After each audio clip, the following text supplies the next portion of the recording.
My name's Margaret Coldiron. I'm known as Jigs, and I'm American. And I started playing with gamelan Lila Cita about more than 10 years ago, I think, just after the gamelan arrived. I'd met the group when I was dancing with them. I had just come back from Bali, where I was doing my doctoral research on Balinese topeng, and I encountered Andy Channing because we were both working on a theatrical show that was using gamelan and Balinese chant and Balinese masks, and he said, "Oh, our group has a gig in Ireland. Would you like to come and dance?" So, having just virtually got off the plane, I said, "Absolutely, I'll be there." And I was accompanied by, not by a gamelan, but by a recording.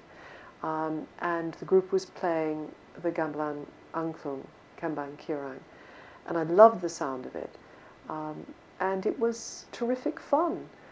When I was studying topeng in Bali, my teacher kept saying, "Listen to the gong, listen to the gong." But I was hearing the music on this crappy little cassette machine, and you couldn't hear the gong. You could just barely hear a kind of rusty tinkling in the background. So I had no idea what I was supposed to be listening for in the dance. So when the group acquired the gong kebyar, Lila Cita, I said, "Oh, I think I really want to learn because I want to be able to hear the gong." So I joined up in some of the early phases, but I very soon after got a job in America, so I went off, and I was very keen to learn gamelan. And the campus that I was on at Hamilton College in upstate New York had a very small Javanese gamelan. So I joined up with that group and was trying to get my head and hands around playing Javanese gamelan, which was very interesting for a year. But like most of these things, the group found it very difficult to maintain interest. And a Javanese teacher came out to work with us, and we did a little concert, and the whole thing was absolutely terrifying. When I came back from London, the gamelan group was already really good. There was a Balinese dancer who'd come all the way from Bali and who'd danced with them, and they'd done a big performance at the festival hall, I think. And I just joined up. Andy had a beginners group on Wednesday nights, so I went along and I tried my hand at various instruments, and it was all a bit nerve-wracking, but I just loved it. I loved the sound. I'd loved gamelan since the very first time I'd heard a recording before I even knew what a gamelan was. So actually being part of the gamelan group was a lot of fun, but in the early years I didn't get to play much because I had other stuff on. I was doing stuff in the theatre, and I wasn't very good. I was really actually quite bad because I didn't really understand the principles. I mean, I had a vague understanding of all of the different layers and so on, but I didn't know what I was listening to. I don't think I was alone in this. There were people who had been playing Javanese gamelan for a long time, and they had much more of an idea of what was going on, but some of the rest of us were just trying to figure it out. And we had a couple of Indonesians in the group. Aris, who's Indonesian, was playing, and I would sit next to him playing the jegog or the chalung and just watch him. And nobody had told him what notes to play, but he knew what to play. And I couldn't figure out how he knew that. It was a huge mystery to me until I had been playing the gamelan probably for 5 or 6 years. I had no idea what I had to listen to figure out what I was supposed to play. I've loved it. Now I've got better. I started playing much more regularly when Lila Cita started getting ready to go to Bali. I was absolutely determined that I was going to go to Bali and play in the Bali Arts Festival with Lila Cita. And of course one knows that if you're going to play gamelan well, you have to be married to your instrument.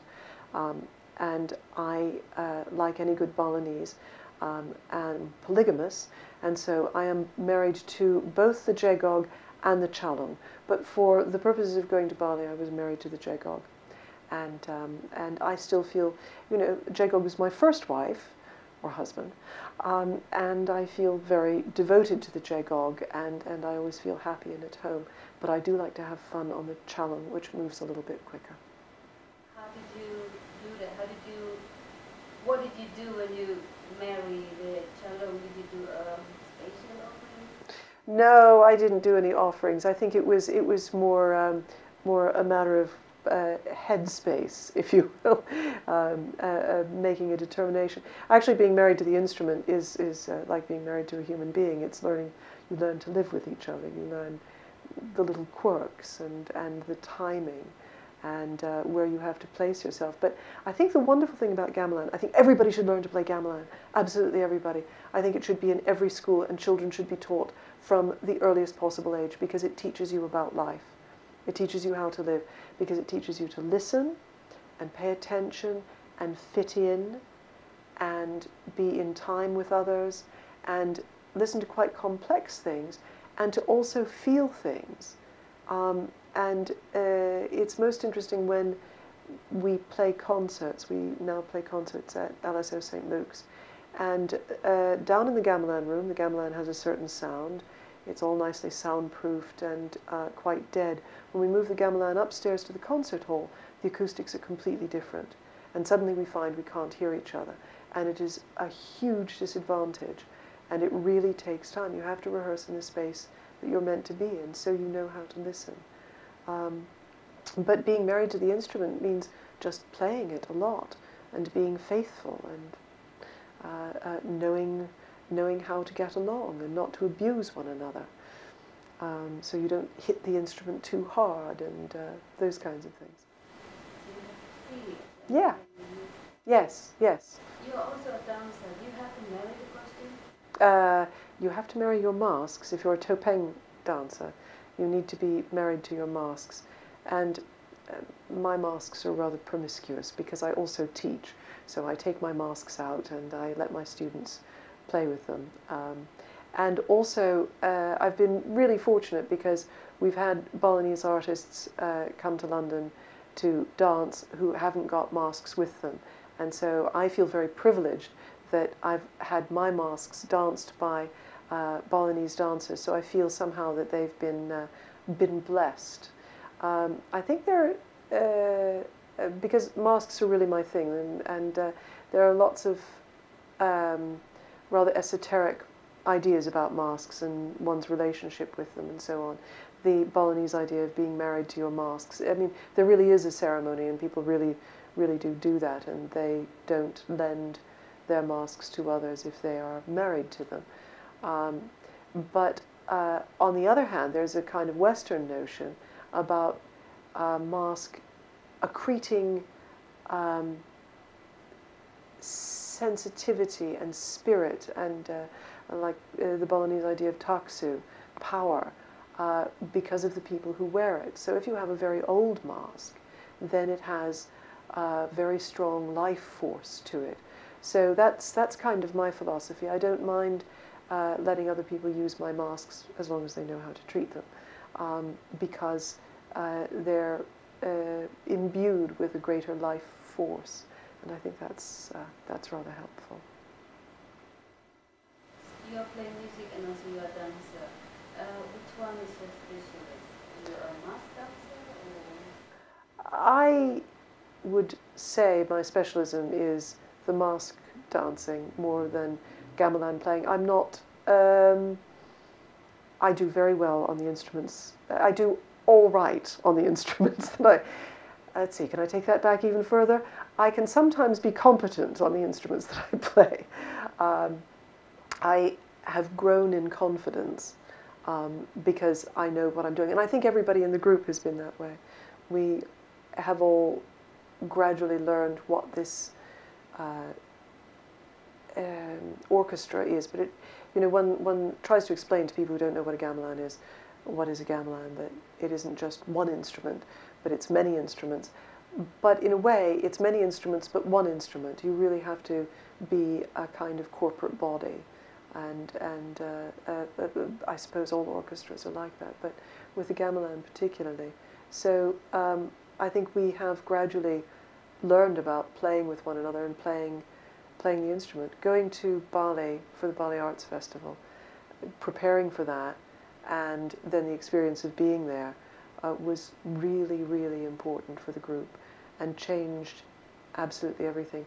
When I joined Lila Cita at the beginning, I couldn't believe, I think at that time only myself and Andy had been to Bali, and I didn't understand why all these other people were playing gamelan, and they knew nothing about Balinese culture. Most of them didn't know anything about Indonesia at all. They just liked the music. And I thought, how peculiar that you could come and play this difficult kind of music without having any understanding of the context and the meaning of it, that there are aspects of it that are sacred, and where these tunes turn up, and what they mean, and why do you get shivers down your spine when you play a batel? There's something in the intervals in the batel, and if you go to a performance in Bali of Chalon Orang and there's a batel playing and the Rangda mask comes out, it's just thrilling. So that when you play it in a rehearsal, the hairs on the back of your neck still go up because you have all those associations. And for somebody who doesn't have those associations, I can't imagine how it must have been for them before. But when we got to Bali, I'm going to gossip now. That the person I love playing with most in the gamelan is Robert Hills, who plays Chalong and Jegog, and we are very nicely paired. I'm also married to Robert, I think, in a sort of spiritual gamelan-y way rather than a literal way. If Robert is playing, everybody feels more confident because he's always absolutely secure, and he's a person who knew nothing about Balinese culture. He went and saw a performance by Kembang Kirang, and he loved the sound of it. He's not a musician, just an ordinary person, and he started following the group. And then he asked if there was some way he could join, and they let him carry the umbrella at first, and that was, this was a great thing. But he just loved it so much, and he learned the music, and in order that he could learn the music better, he built himself a gamelan at home out of pieces of scrap metal. Yes, and it's all properly tuned, so when I started playing in the gamelan, Robert would invite me round and we would play together. We'd put on a recording of whatever it is we were supposed to play, and then we would practice on his invented gamelan, and it was so useful. But Robert had never been to Bali, and he's quite a conservative sort of person, really. So there was going to be this trip to Bali for the Bali Arts Festival, and Robert was, well, I don't know if I'm going to go. I don't really like abroad. I'm not sure he quite said that, but words to that effect. And he was very worried. He was worried that he wouldn't like the food. And he's very English, so he's got very fair skin and blonde hair. And he wasn't sure he could handle the heat and the sun. And he was so worried about all of these different things. And he was teased unmercifully when we got to Bali because he always went around with a hat and an umbrella so that he wouldn't get sunburnt. But he loved it, and he had been really, I think, really frightened by the idea of going to Bali. But when he went, he also came back with a so much deeper understanding of the gamelan, and it hasn't changed him outwardly at all, and he's still dedicated to it. But now he really knows what the context is, and he was so happy to have gone. And I mean, that's the most extreme example.